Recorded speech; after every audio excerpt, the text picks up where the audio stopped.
FilmoraPro Video Editor, advanced editing, effects, and motion graphics made easy.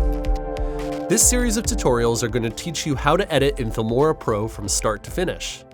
Hi everyone, my name is Johnny. This is the second part of a two-part tutorial for FilmoraPro's preferences. Today we'll be continuing to look at how we can personalize our experience and optimize our workflow. So to access the options window, let's hit Control, or Command, and go to the Render tab. The Render tab has advanced settings for color bit depth and anti-aliasing. The same settings can also be selected on the project settings.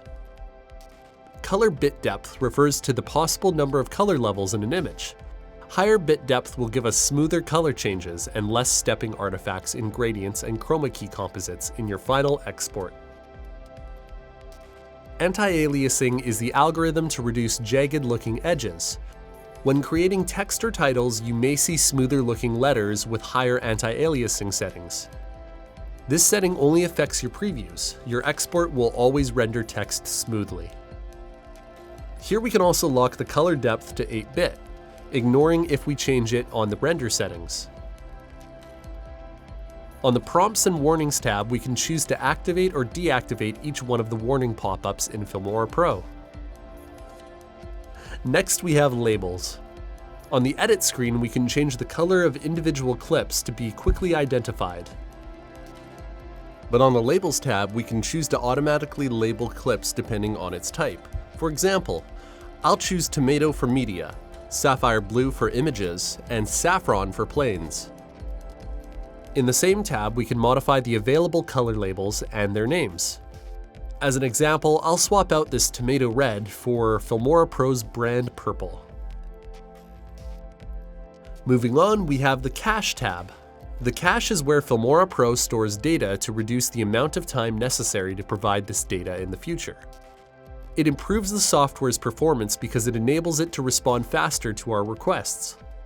Here we can choose where to save our cache and database, as well as how many days FilmoraPro will keep the unused cache files before auto-erasing them.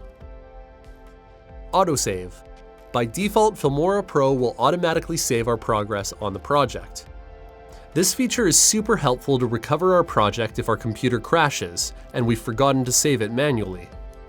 In this tab, we can deactivate this feature, but I highly recommend you leave it on. Here we can also change how often it will save, and if it saves more often, the recovery can be more accurate.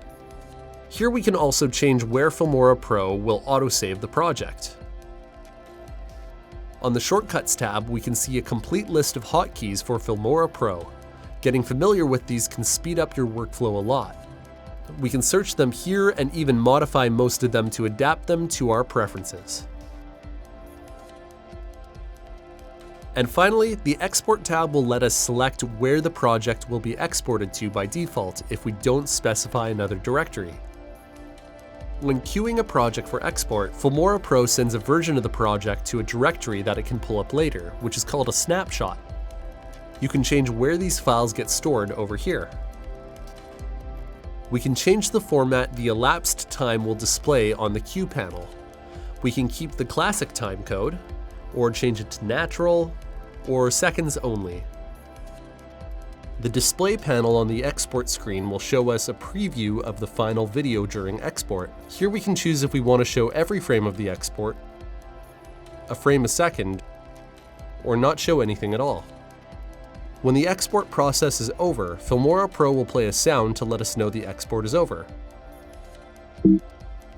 We can turn the sound off, deactivating this option right here. To confirm all the options we've set, we can click on OK. So that's an in-depth look at how you can modify all your preferences in FilmoraPro. To learn more about editing in FilmoraPro, make sure to check out all of our other tutorials. There's no limit to what you can make.